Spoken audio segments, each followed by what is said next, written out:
Hi, and welcome to another episode of the Dermatillomania Diaries. Today, I have with me a very special guest who is the author of Forever Marked, a Dermatillomania Diary, creator of the documentary Scars of Shame, and the owner and founder of skin picking support group. Oh, sorry, I'll say again skinpickandsupport.com, Angela Hartlin. Thank you so much for joining me today, Angela. Hi, Kim. Thanks for having me. Oh, it's amazing to finally speak to you. I would say face to face. It's still obviously over Zoom, but you were one of the first people that I came across online when I first had my diagnosis of dermatillomania, and finally, understanding what I had was more than just a habit. So it's really nice to chat with you today. It means a lot to me personally. Oh, wow, that's great. I'm really happy to hear that. It doesn't seem like anymore that I'm really the first person for a lot of people, because now that there's so much awareness, it's really amazing. But years ago, like 10 years ago, it was like a totally different world. There was only a few people, and now there's so many Instagram accounts that I feed off of for my inspiration and ideas, and know how to push myself because I see everybody else pushing themselves, and it, Oh, I it's think it's went a bit dodgy there. really a comfort to know that. What, sorry? Sorry, I think it just went a bit dodgy there. That last line after comfort to know. Oh, okay, sorry. It's a real comfort to know that really I've never been alone in this struggle, and that so many people have it. Whereas when I came out, I was the first one, so I didn't know how many people in the world actually had this, and it's been really refreshing to just see so many people being open about it and being able to talk about it, and it really still helps me to see that. Absolutely, and that obviously took so much guts on your behalf to come out and be that first person to openly discuss it and give that support to other people, potentially strangers you've never met online, by using yourself as a case study. So what pushed you to become that person that other people could look to for inspiration with their dermatillomania? I guess my intent wasn't really for people to look to me for inspiration, but I felt like I was at a point in my life where I had hid this for so long, like throughout junior high school, throughout university.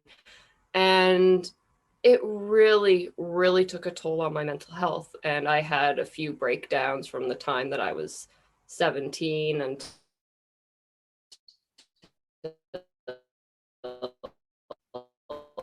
Oh, it's went a bit dodgy again.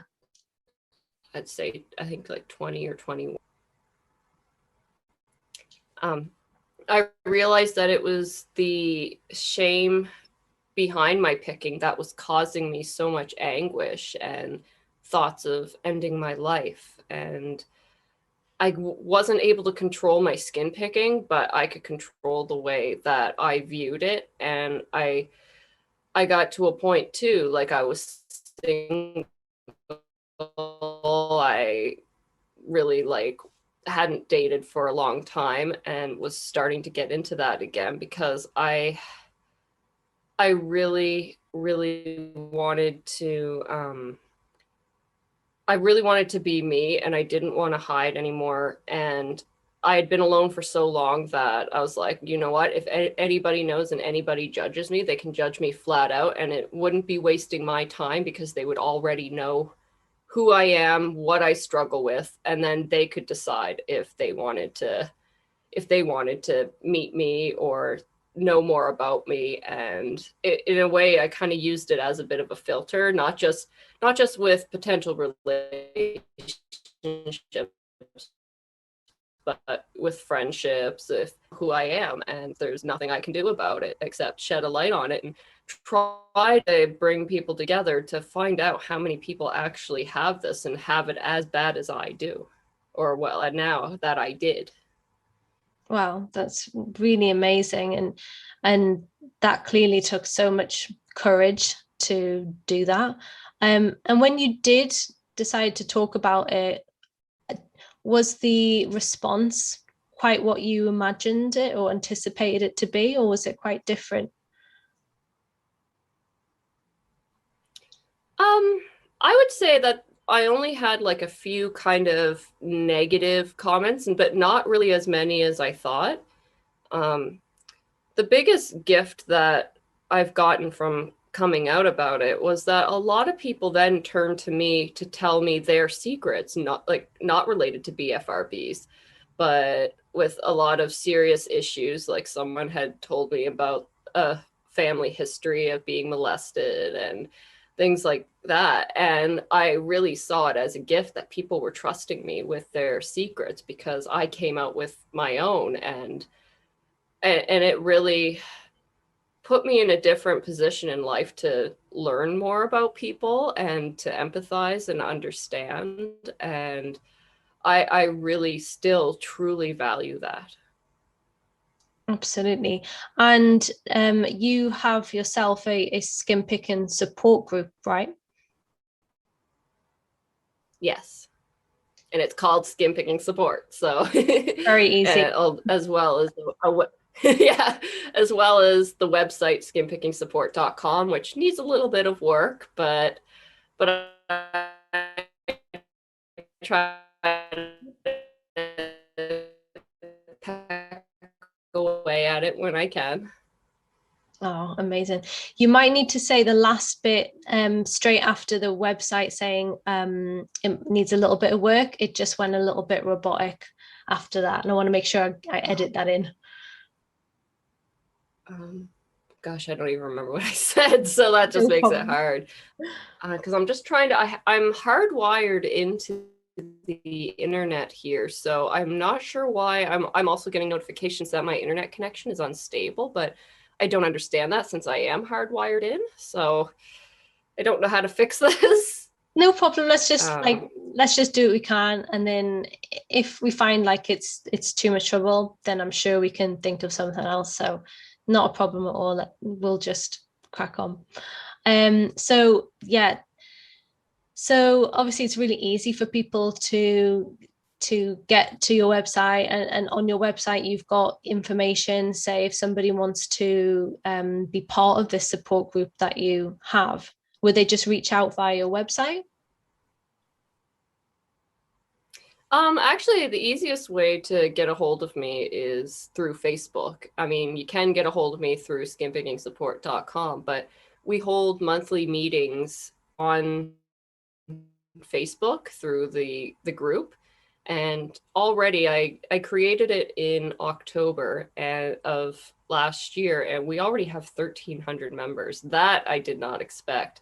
Wow. But I created it because I co-moderate dermatillomania awareness on Facebook and kind of have a few pages where I know what's going on. And I have seen a huge influx of people wanting to join, and it's not because of media articles. People are literally just searching it, doing an organic search in Facebook, and coming across the groups. Like, we are being flooded with memberships, and it actually, a lot of it started during like the second wave, so probably about September-ish is when all of it happened. And I remember thinking, is there an influx of articles too? And there wasn't really. There was a few articles out there, but people were actually writing, like, we have questions to answer. People were saying, I searched it myself and I'm having this problem. And I realized that we had to, that something else had to be done about it. And I know that there's other support groups as well,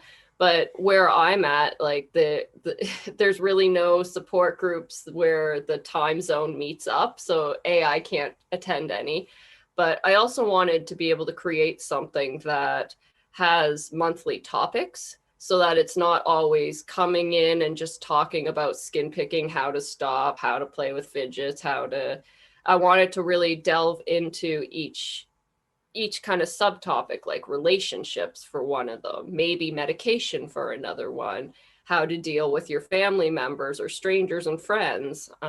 So just a whole variety of of questions and issues that we have to deal with, like how to cover up in the summer maybe, or like there's so many aspects to living with this disorder that I felt need to actually be addressed and can really help people in what they're going through. Because unfortunately, as you know, skin picking is almost, when you have compulsive skin picking, it's a lifestyle, because some days are going to be worse than others, and you're going to be a little more self-conscious. A lot of people, a lot of times, even now, like if I have something that, like once in a while I get some marks like around my eyebrows and here from scar tissue, as well as my chin, which unfortunately does not help with having to wear masks.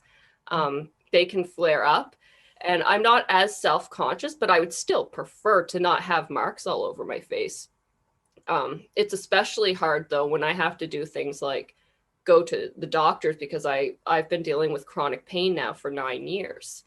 And when you go to the doctor, I'm just a nobody. I'm not anything famous. I'm not I'm just a gal from Nova Scotia. And if you're from around here, I'm a Dartmouth girl. And that that means, we're just kind of chill, but I'm also viewed as less than because I don't have a career, unfortunately, because of my chronic pain. And I'm different from a lot of people, and I have had my chronic pain minimized so much. I have been ignored. I have been abused. I've had a lot of things happen in these last 9 years, and a lot of it has to do with being viewed as less than. And I also get the impression, even though no one has flat out said it, but there have been some, I guess, innuendos surrounding my the validity of what I was saying with my chronic pain. And even with my pregnancy, I had a test that nobody else did. I was told that all new people had to take. And then when I saw new people come in, no one else was told to pee in a cup. So I don't know if they were testing for drugs or Wow. if they were actually testing to see if I was pregnant. There was another time I was having an attack with I also have like a fibroid on the left side of my body, and no one would deal with it when it was at its worst. And one time I had an attack that sent me to the hospital. And at this point, I was in recovery and my skin was completely clear. But the doctor saw a mark around my bikini line and thought I had gonorrhea. Oh, And it's like, I'm not here for gonorrhea. I'm married. And then they lost the gonorrhea test at that. So trying to be taken seriously and trying to be seen for who I am. And even it doesn't matter how well I can articulate my pains or what's going on. I'm almost always viewed with like, oh, well, she has a strange mental health disorder. That was another one too. Like if I have this weird mental health disorder that I never heard of from their point of view, then there's something wrong with me. mm, And I've been minimized so much over the years and ignored. And I had to go to the United States to get surgery after 6 years of agony. And in that sixth year, the pain transferred from my left piriformis muscle, which is in the butt, to my right hip. Well, it didn't transfer, it was both at the same time. okay. And I was in a very dark place because I couldn't sit for those 6 years properly. I couldn't lie on my left side for those 6 years. And then when my right hip gave out, I couldn't do anything on that side either. And I was like, am I supposed to live like this for the rest of my life? And 2018 was quite dark for me in that regard. So I've had a lot of troublesome interactions with a lot of healthcare professionals, mental health and physical health throughout my lifetime. Even before my chronic pain, I had people dismiss me about my skin picking. I had a duty doctor slap my hand when I was just sitting like this with my elbow on the table. And I had the first time I had the infection on my chin. I actually write about it and show pictures in Forever Marked, and he didn't prescribe any antibiotics. And I remember I went home and I just went into my bed and just cried. And it wasn't a time that I even cried a lot in my life, but it just really pushed me over the edge that I was treated so inhumanely, and then not even treated at all, because it's hard to go to a doctor and say, look, I did this to myself. And, and he's like, are you happy with your life?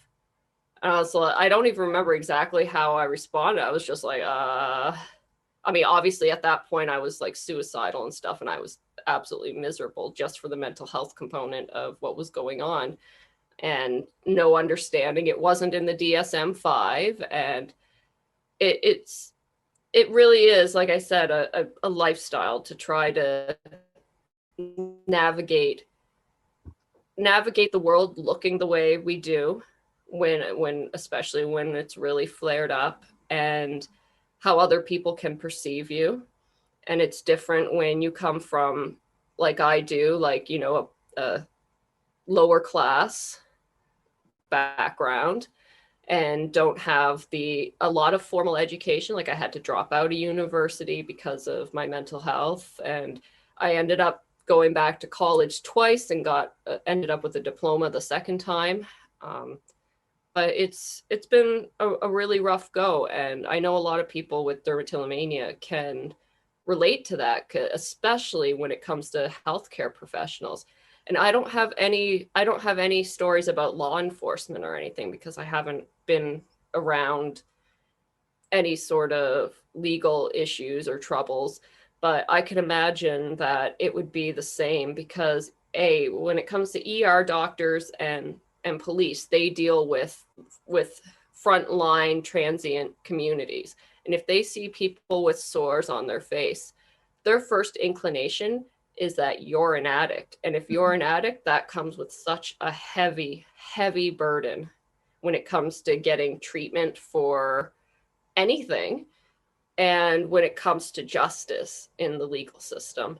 And I've been actually very, very curious. I have heard a few stories that have been so disheartening, but I want to know kind of more about the prevalence of other people's discrimination, and learn more, because I learn so much from everybody else's stories, and it really helps me in kind of seeing the bigger picture of how this affects everybody. Absolutely. And I guess those reasons are why many people don't come forward and talk to their medical professionals, or look at treatment options, because they are scared of being perceived as something completely different, or that they'll be ignored or abused. And I remember in your book Forever Marked, you mentioned how you'd spent months talking about your dermatillomania to a psychiatrist, and then you found out, I think it was like 6 months later, that they just passed it off as a phase and they didn't even write it down. And so that was when I was in the child system. Yeah, so like, and I know that you've been through quite a lot of different methods to try and understand like what works for you, and to help you manage or cure your compulsive skin picking. And I think it's really important to like what you're doing to kind of collect those experiences of others, so that you can see it from we'll try and like decode it, I guess, and like and analyze the current system, or the past system, and what can be implemented to benefit people within our community, and really help people and stop that stigma, stop that prejudice. Because I've definitely spoken to people in the past where they do get called names, and people, others kind of assume that they are doing drugs because they have visible marks on their face, on their hands, arms, and whatnot. And that really puts a lot of people off taking that step forward and speaking to their medical professional, especially if they hear horror stories of going to these medical professionals and finding out that they don't really know anything about it, or they just brush you off. I've had a doctor brush me off before. He saw my marks and thought that they were moles, um, when they quite clearly weren't. And it's a shame, but pardon? Sorry to interrupt.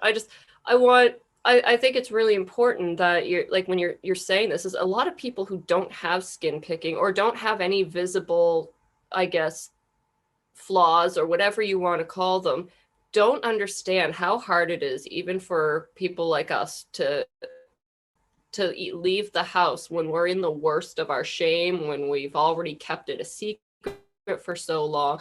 To open up to anybody is almost like heart attack inducing. Like it is a huge deal to be able to say anything to anyone when you're in that state, because you're also admitting that you've done it to yourself and you don't understand why you've done it to yourself, and you're just looking for some help. And to have professionals act like God and then say, oh, this is what it is for sure, and it's like, no, it's not. I'm telling you what it is and I need help. And they're like, oh, blah, blah, blah. It prevents it, it creates a distrust for the system, which I certainly have, like, strongly. And it makes it hard to gain access to a lot of things you have to, especially when doctors. Sorry, I didn't want to fully interrupt you there, but I really want, it's just really important that I'm glad that you mentioned your experience. No, well, I think what you've just said is really important.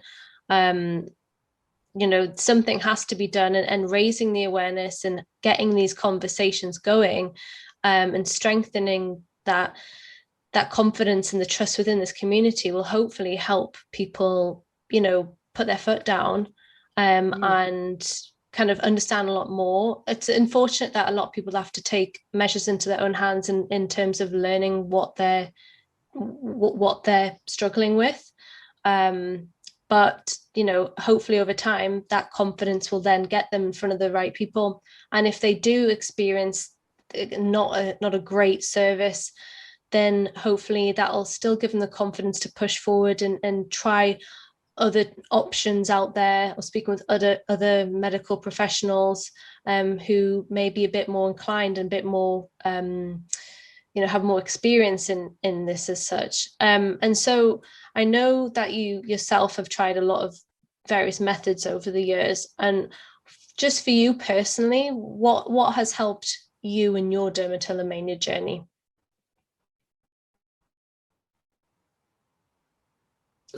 Meeting Karen Pickett on an American TV show back in 2015. She's like one of the BFRB experts. And I went into therapy a month after meeting her. We did it through video chat in 2015. My thing, I said to her, I was like, I have a really serious case, as you can tell, and I'm just going to do everything that you tell me to do, just so I can say I did it. I didn't waste this opportunity. I'm going to do it. And if there's anything I learned from it, then cool. I'll probably end up just writing a blog post about it if it doesn't work. But if it actually works, then I could write a book. We could write a book together, or I could at least write a book. And she agreed that she wanted together after that experience. Of course, we've had a lot of things go on, so we haven't been able to release it yet. But it's a therapy book, like a step-by-step guide for me, like each week, kind of in diary style, talking about what we did each week from my perspective, and then her saying what she did each week, and then her opinion about how I'm like receiving the therapy. And I write down questions that I have. And it actually happened quite quickly. My face was clear within a month, but it took a long time for my legs to get clear. And I think it has something to do with the blood rush or being, it's your legs are the furthest away from your heart. So it takes a lot longer to heal because of the really intense things. So what helped me the best, I mean, really came to the starter point, and it was the first few weeks of the therapy that really made the biggest shift. And then the stuff we learned later helped, I guess, more solidify my recovery. In the first 2 weeks, I did logging. First two, she extended it into 3 weeks. I did logging of my behaviors of a CBT log that I don't have the exact thing on me right now to say what it said, but it was basically like, you know, when you pick, you have to write it down afterwards. So the first week, it wasn't about trying to intercept. It was about observing what was going on at the time and what was I doing, what's in my surroundings that could have triggered me, and what type of thoughts did I have that made me actually pick. And those are known as permission giving statements. So in the first week, it was about kind of just laying out what it was. Like every single time I picked, oh, it is the most tedious thing. I hate it so much. I hated it then. I hate it now, because it really just does something. It's just like, oh, it's a form of like self accountability as well as, because it's like there were times I was trying to trick myself, like if I don't pick, I don't have to write it down, so that I didn't have to analyze any of it. And then, of course, that would be more anxiety. And so it was really a hard process to go through the therapy. So the second to third week, she expanded on that, and we ended up going into looking at more the statements and stuff, my permission giving statements, and then taking a look at what cognitive distortions were. And I actually value a lot of things like learning more about cognitive distortions versus fiddle toys. Like I know a lot of people swear by fiddle toys and stuff, but I feel like you have to actually get down to the root issue. Like what is it that you're telling yourself in that moment, identifying that moment, and being able to give yourself, well, not just a competing response, which could include fiddle toys and whatnot, but you have to give yourself an answer to that question, that how to flip those statements to like, oh, I must pick my skin. It's like, no, I feel like I must pick my skin. And I would not have been able to do any of the cognitive distortion stuff until I did the logging, because the logging really slowed down my brain to be able to recognize in the moment. Like I was so focused on little things, like even trying to trick myself about not picking, so I didn't have to write it down. So it was quite a tedious part of it, and I was glad when the logging part was done. But then I noticed as I was logging that I would have to log less and less and less. And even if I did slip up, I was able to look back and be like, oh, I could have like said this instead with my permission giving statement to have avoided this. And it may not take away the urge or trigger that a lot of time is boom automatic, but it can definitely help in just, if something arises again, you have something new to tell yourself. And if you're able to convince yourself, which is what's really important. So I told Karen, I was like, I can't bullshit myself. I need to be able to tell myself things that are real. Like I can't just say, oh, I don't want to pick anymore. It's just like, no, that's not true. I want to pick. It's in me to have to do that, or to feel like I have to do that. And so she's like, yeah, you do. And that's really important too. And she was just so supportive in ways that I've rarely ever had. I've only really had one mental health professional get me here where I live. She didn't know too much about picking, but when I met her when I was 19, my psychiatrist I had actually up until a few months ago when she retired, I really hard things just by accepting me, just by validating me, and knowing how hard that struggle with the picking was, even if she couldn't do anything directly to intercept. Wow. But That's there are like so many things, so many more things to therapy. Like Karen's huge part of her therapy is acceptance commitment therapy, and I didn't really know too much about it at the time, but other than you've got to accept yourself and oof. But it actually comes down to a bit of a contradiction between CBT versus ACT. I found that there was a contradiction, whereas CBT almost pathologizes conditions or can pathologize symptoms, but acceptance commitment therapy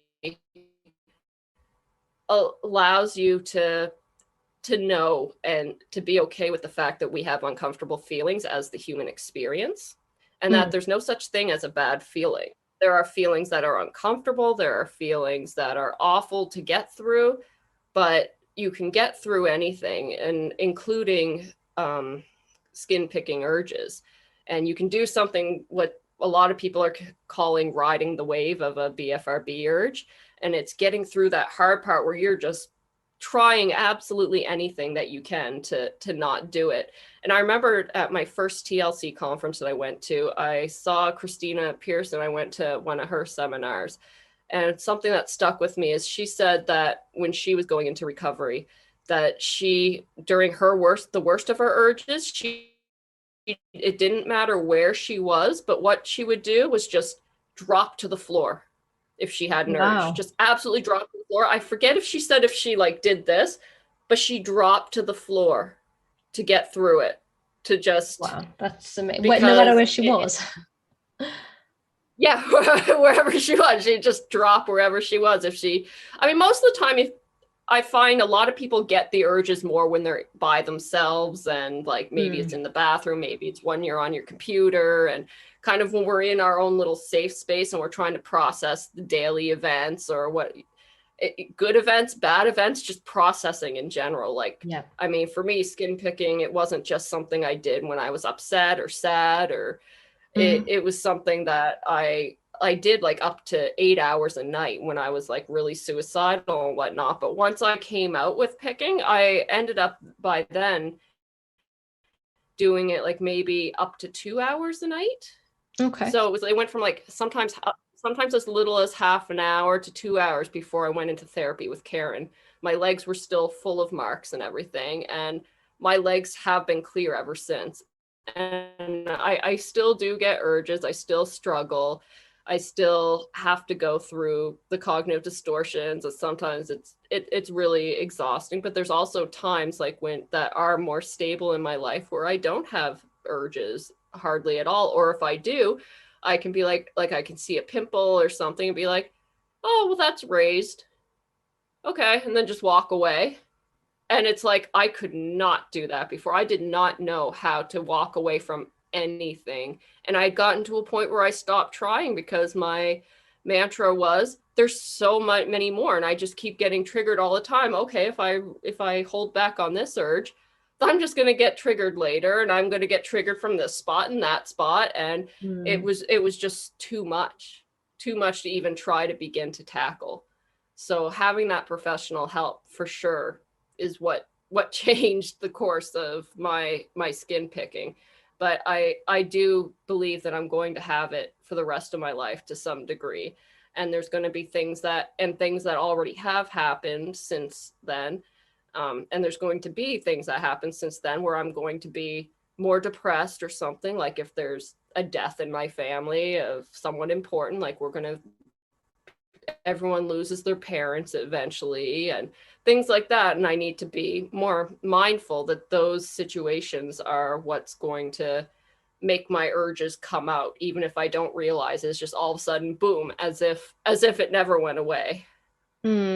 Yeah, to be mindful of those and to kind of continue practicing the self-accepting kind of rituals that you've learned through the therapy. I think you've touched on great points, because what you said before about, understanding that you may always be managing this, is very good to know, and good to hear, because I think a lot of people that I speak to, you can always tell when they're getting in touch straight after like an intense skin picking session, because that desperation, like I need this to stop, like very self-critical, very pressurizing on themselves, and like, what can I do, tips to sort these wounds out, these marks out, like very desperate. And I definitely, us both, I'm sure, like definitely can relate to those moments. And I think for me myself as well, I needed to kind of have that shift in my own mind of like, I'm not here to cure it. I'm not here to look for these quick wins. And that's not going to stop something that I've spent, 16 years doing. I need to kind of get to the root of the problem. And so, like what you were saying earlier about the fidget toys and stuff, like I've tried many of them over the years, and after a while I just put them down, because they're not giving me that Yeah. satisfaction the way the skin picking does. And so getting to the root of the problem, like what you said, being able to go to support groups such as yours, where you talk about things that can trigger your skin picking, whether it's like work stress or relationships or whatever, but also having a book like embracing dermatillomania, which is out soon. I think, even though, like, again, you're using yourself as a case study, which is great, I'm sure it'll be really helpful for other people, because it will get their minds thinking about, like, I, I guess they would kind of be following along, right? Would that be kind of how you'd read it? You'd read it, you'd be the case study, but as a reader, they would be kind of mentally seeing themselves there with you, also on that treatment journey. Mm-hmm. For sure. And it's really important because it's like the change is gradual. It's not like I stop picking and then 5 days later my face is healed, but it's just such incremental steps that lead to it. And that's what's really important. And I think it's also important for people to not expect that the urges will go away from therapy, even if there are times where, well, there will be times with successful therapy where the urges, the intensity of them will go down and the number of them will go down, because you're retraining your brain to lessen all of that. And another thing that was important in my therapy too was to overall lower my baseline anxiety, to be able to, so that I'm more calmer, so I can deal with the cognitive distortions easier, instead of having that panic within of trying to, and then, oh no, just trying to rush it through your head. And things like simple things like, well, they're not simple because the anxious mind does not want to slow down. It does not want to stop, especially this one. And meditation and body scans are really important, even if they're just like 5 minutes a few times a day, just to check in, and like deep breathing exercises. And it will slow down your baseline anxiety. And therefore it almost opens up a little bit more for you to be able to yeah, process everything and be able to make the better decisions. So my picking, it was like, before it was just, a lot of it was, other than the intentional at the mirror stuff, a lot of it was just so automatic. Mm. And I wanted to just like, I would just be picking like this while I'm just doing anything. And it got to a point with my therapy where the picking went from being automatic to a choice. Oh. And for that shift to have gradually happened, like I said, it's not a choice. It's not even about willpower. Like a lot of people, and I'd wondered myself, do I just not have enough willpower to get over this? Like, even as an advocate before my therapy. And I learned through therapy that no, it has nothing to do with willpower. It has to do with learning how to counter the responses in your head, and to do like competing responses, such as fiddle toys or putting up blockers or barriers, whether it's putting something on your fingers, whether it's putting a little band-aid on the triggering spot, that there's lots of things that you can do that all add up to the bigger picture of recovery. Mm. Yeah, I think what you said about using like meditation and body scans as a way to kind of give yourself a mental crossroads, I guess, where you can go either one direction of skin picking, or you can go another direction of something else that's more positive in the long run for you. I've definitely experienced that with meditation as well. And I do think that, especially with meditation, it can be quite intimidating for those that haven't practiced it yet. The thought of sitting down and focusing on your breathing, or like it can kind of be pushed off, and say, oh yeah, whatever. But I think also, when you get past that initial stage of that discomfort, and you're actually starting to feel the benefits long term, when you realize that you're actually not as it's you feel like you're not as stressed. Like life can still be just as stressful, but how you're responding to the stressful events it can be completely different to like prior Yeah, to. there's definitely calm, a different level of calm when you start really engaging in it for a while. But I I still personally hate doing it every time, and I don't do it as much as I should. I try to do, again, like the more little body scans and stuff, because it feels like it's unproductive. Like, of course, feelings are different from reality a lot of times, but it feels unproductive to just sit with yourself. You're not thinking of something, you're not trying to problem solve something, whether it's like how to get the baby's food made for tomorrow, or just anything. It feels like you're wasting time. But it's really important, because I find that calmness almost slows down time, because it slows down the way you process things, and it's like it can help you process. So you're definitely right. The benefits of it are great, but actually doing it is a bit of a pain. And then once you get into it, and then you can just kind of feel this calm, or like a little bit of a peace, where almost like your head starts. For me, it's like my head's always got stuff going on in it. It's always ticking. It's always spinning. But sometimes that can stop. And I don't think I had ever really had that before therapy. So all these things like really contribute to a new type of lifestyle and how to deal with urges. Yeah, and it can be like discomfort, uncomfortable at first if you're not used to pressing pause and feeling those feelings of calm. If you're not used to it, if you're constantly dealing with, an overactive mind that's like stressing and worrying constantly, and you kind of running on chronic stress, to press pause and have ways to just think of nothing and allow, your mind to just kind of float there, that can be very unnerving. It can be quite, uncomfortable for someone completely new to that, because you're essentially putting these new measures in place that make you feel good and make you, starting to kind of raise your self-esteem a little bit and your confidence, and these can all be really new feelings. And I know myself, I really struggled with that, even though it felt good. It's like it felt new, and with new, it was unknown.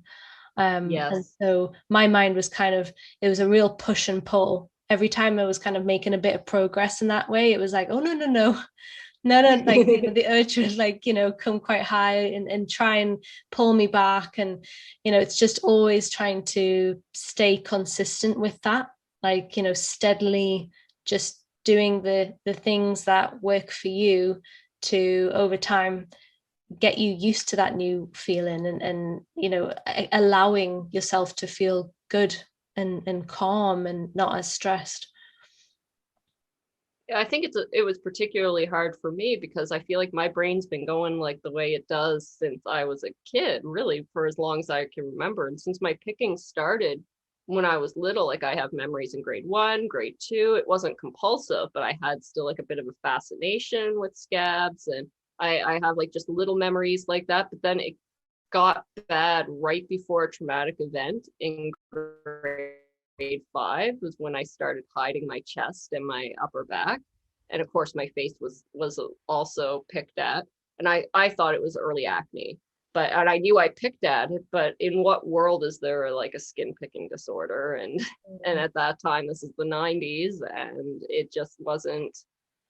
it wasn't known to anyone, to doctors, to it just wasn't really a thing. So I felt so alone in it, and I felt so embarrassed as a kid. And I wasn't like bullied daily, but I definitely had people make comments about my appearance, and it kind of made me feel less than and solidified where I stood in society and amongst my peers. And that type of stuff has an effect on you, even as an adult, about how you present yourself and how others treat you. And it can be still pretty alienating even now, when my all I have left a lot of times is scars, to still just be treated in that different way. But it also makes you a lot of times carry yourself in a different way as well, maybe not be as open. Of course, I can only speak for myself, because other people, they can go out and be like, I don't give a flying F anymore about what, Mm. and like literally not give a, but I still like to kind of, I know I have turquoise hair, but still kind of blend in some ways, and just not really be noticed, and just go about my day normally. And that's really all I want. I just want to be treated like everybody else and just go about life without being bothered. Yeah. And how have you found, since becoming a mother, how have you found your relationship with yourself? Have you found like it's evolved over time? Or because I'm not a mother myself, but I can imagine, it's just a completely new way of life. It is, and it's actually a huge reason why I've gone back hard into my advocacy, because in having to deal with chronic pain for so long, and like I'm still waiting for hip surgery, even though my hip ripped 3 years ago now. But I had to make a decision in the small window I had. Do I try to get pregnant now, or do I not have kids at all? And it was only in a small window of time that I had to get pregnant, and I did. Yeah. And I got pregnant twice, and unfortunately the first one didn't work out. Sorry. And then I was able to get pregnant again during the last month of trying, because my left hip started bugging me, and I was like, this is it, I can't do it anymore. And I felt like chronic pain had taken everything from me, and my advocacy had been dwindling, because being treated the way I was all the time whenever I would see professionals, and still being quite insulated in my own home because of mobility issues, made it really hard. And putting myself out there wasn't really something I wanted to do. I deep down I did, but now I find, ever since I had my daughter, she's brought out like a new spark in me of wanting to do so much more and be so much better.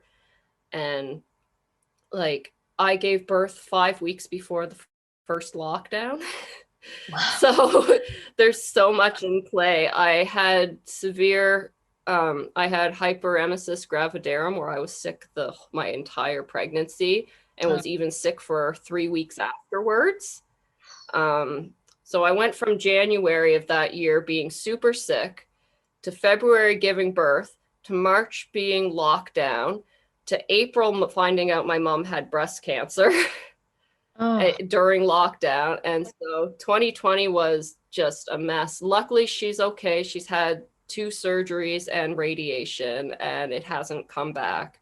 And amazing. I'm really, really thankful for that. And so by the time like October rolled around and September, and I saw like the influx of people, of like trying to join forums, I actually felt like I was in a better place mentally than I had been in years. And I really wanted to take advantage of that. While the rest of the world is like really struggling with the pandemic, I was kind of where I lived, actually in Nova Scotia, we were considered one of the safest places in the world. Oh, So cool. we didn't really have much of a second wave. Our the next big wave we had only just ended now, and it lasted, it was 40 days ish of isolation that I was just in. It ended a few weeks ago, but we really, when everyone was having that second, people going back to school in September, and it just blew up, and I know the UK has blown up a few times. Yeah. We managed to like really stay safe until now. So I felt like I was almost at an advantage, like being the happiest I'd ever been in my life. And of course, so stressed and sleep deprivation from just lots of nighttime feedings, that so tired you don't have the capacity to challenge those cognitive distortions. You just go and you're almost like autopilot. And then if you just walk by the mirror and you go like this and you look at the mirror and you see something, it's like it wasn't even a second thought. And I'm sure hormones played parts into it as well. But my picking has never been as bad as it was. Certainly not in my late teens, early 20s, and definitely, and still not as bad as before therapy, even at my worst mentally, like 2018, when my pain really came to a head. So I feel really lucky that I haven't had a lucky life, but I've had certain things that have happened that have been such positive changes that I am so grateful for. And I really wanted to pay it forward with having a support group while people were struggling, not knowing how to deal with isolation. I'm like, hey, I've been isolating for years because of my picking. And then from there, it was isolating because of my chronic pain.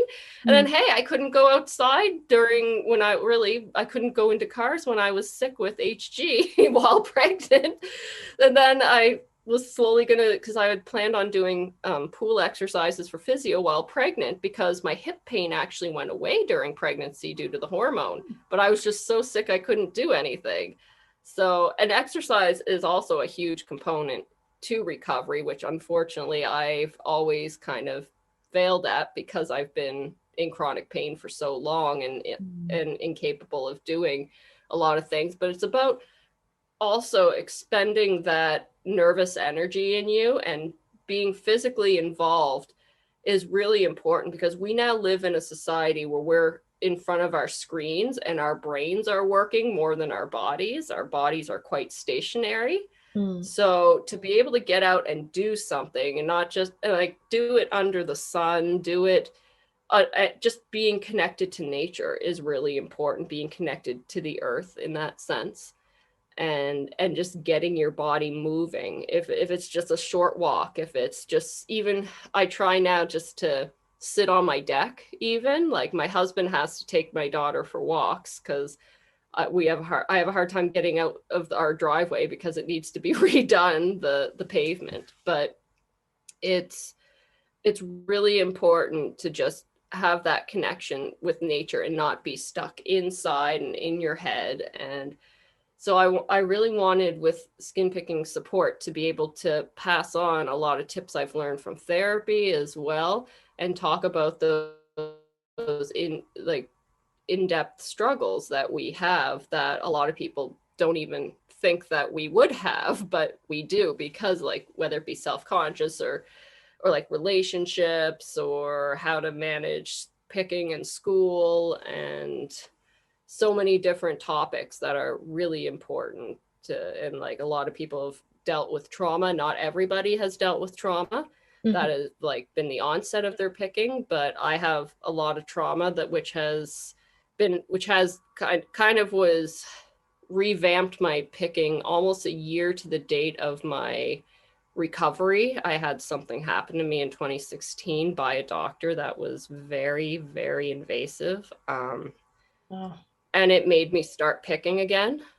And I went through 2 years of panic attacks, and to a point that I had never had in my life, where I was in the bathroom and I was literally hyperventilating, crying. I had to have the light turned off, and I was on the floor and sometimes I was throwing up. And then I lost a lot of weight from that. So it was those years were not good. And I'm so happy with everything I've gone through that I have a wonderful husband who's been there. He's cleaned out my barf buckets more often, more since like 2016 than with between the pregnancy, and like it's just he's been so good and non-judgmental, and just how more like what can I do to make this better, instead of I'm going to crap on her, like I hear from a lot of people who have partners. And I think that's really important to delve into as well, because a lot of people have partners who don't understand and they're just hounding them. And the biggest thing is, if you get hounded by someone that you love and trust, you're not going to trust them that much, and your picking is going to be worse, like Totally. by far. If the person who's supposed to be like your anchor is belittling you, or just doesn't understand, it's going to have a huge impact on how bad your picking is going to be, and it will make it worse. Yeah, definitely. I mean, speaking from experience, my past couple partners, yeah, I one of them I had to this was years ago, had to pretend that I had a severe allergy to a detergent. I was thinking of every excuse under the sun, but in hindsight, it was just red flags. I was in a really bad relationship, and obviously, what was going on was presenting itself through these urges, for me to self-soothe in this quite toxic environment. And yeah, I've also been with someone who just really shrugged it off and saw it, and said, it's a habit, like just stop doing it. And like you said, it really does, that trust is in that moment, and from then on it just doesn't really feel as close as it was before then. So I think it's so important to have someone that really has your back, and you can, you feel completely yourself, free from judgment, and that you're able to have these conversations. And so as you've grown, as you've been through all these experiences, good and bad, if you were in a room with your younger self, say like your 18, 19-year-old self, or even before then, what would you say to them? What words of advice would you give them now?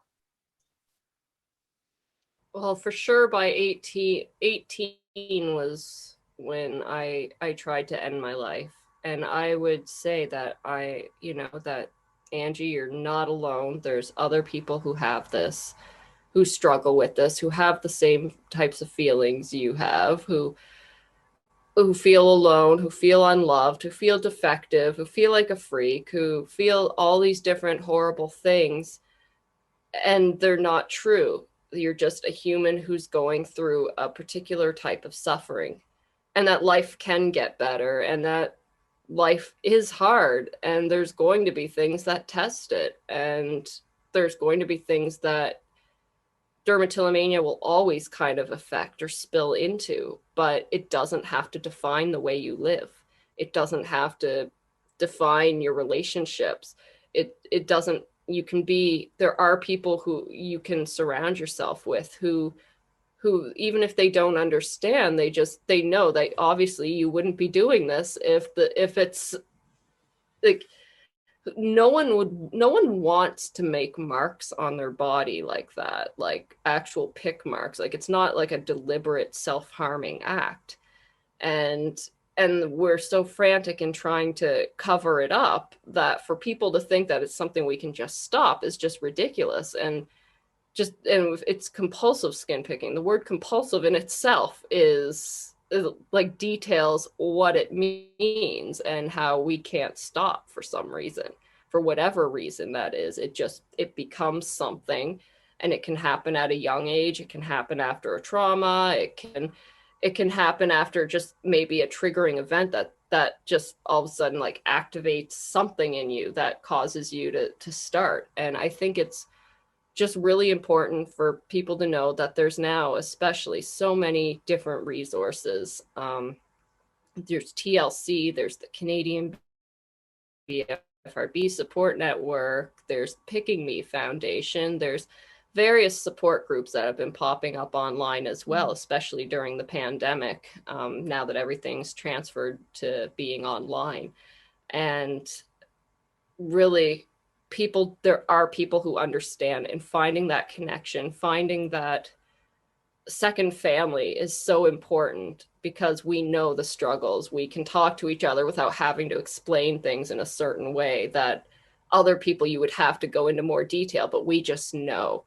And that's what I noticed when I attended TLC conferences, like just how easy it is to talk to people. As someone who's totally socially awkward, it's almost like they get me.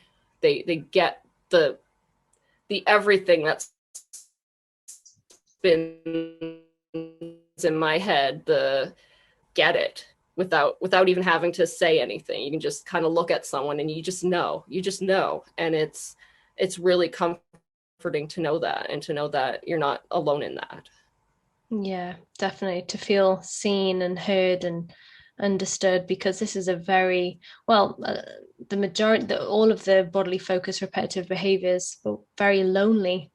Um, but as you said, a lot of the time you're spent is, if you're not with dermatillomania, if you're not skin picking, it's then the cover up. It's then, trying to conceal it and desperately trying to heal the skin or undo what you've done. And it's a very lonely experience, especially if you're spending many hours of many days, weeks, months, years doing it. So, seeing this community build over the years is just remarkable. And bit by bit, I think it's like, it's just so lovely, so rewarding and satisfying to see other people helping even more people to step up and get the conversations going within, with their loved ones, their friends and family, and who they feel safe talking to. And it's, yeah, so important and so amazing to witness. And so lastly, I just wanted to ask if you have a specific quote that you like, if there's anything that resonates with you, a mantra or whatever. Well, I have a few, but one of them that's always stuck with me, and I don't know how far you've gotten into my books, so, but because I use it there, is stand up for what you believe in, even if it means standing alone. Wow, absolutely. And that's very important, because I stood alone for so many years in not knowing that other people had this, that there was even a name for it. That, I mean, at the time there was no diagnosis, doctors didn't know about it, most of them, and you've got to do what you feel is right in your heart. And for me, it was to finally come out and to shed myself of that shame, or at least begin that process of just saying, if you don't like this, then kind of screw you type deal. I mean, when you're talking about your past relationships, having skin picking or BFRB is almost a great social filter, because you get to really, really knock out a lot of those toxic influences in your life, of people who are judging you, who are questioning you, who aren't even trying to understand you, who Totally. are constantly on your back about it. And it's like, do you not understand what my experience is yet? Like, and it's made my life, I think it's enriched it, to have found someone like that, and to have friends like that, and to even have in-laws who totally understand and support my advocacy. Like, I feel like I am in a position where I'm completely supported by my inner circle, and it's really, really great. And it has a profound effect on my life, because I don't have to hide who I am. I can still just like go to my in-laws house with like the bandages on my face or whatever, if I'm having a triggering spot, or if I've already picked at something, and they're not going to ask questions. They're not going to berate me. It's just, it is what it is. It's like, oh, cool. She, well, not cool, but she has this. And I think that that's how we should be handling hearing about anybody's struggles or anybody's secrets, even if we can't understand them, to just be there with that person and say, I'm sorry that you're going through this or have had to endure this. And I can't imagine that would be incredibly difficult. And just be there instead of criticize or well, maybe you should do things this way, or that whole trying to give advice thing that we all get as skin pickers when people try to give us skin advice or anything like that, like unsolicited. And it's like, no, we just want to be who we are. We don't want our appearance to be commented on. We don't want our behaviors to be commented on. We just want to get through our days. We as just another human being that's worthy of love and acceptance and friendship. Totally. I think that's just, yeah. I can't put it in any words as well as that. So yeah, absolutely. Well, thank you so much, Angela. It's been so like amazing to talk with you. And so just to wrap up, if anybody wants to purchase Forever Marked, a diary, a Dermatillomania diary, that is on Amazon. And are there any other areas other than Amazon, or is that the best place for people to check it out?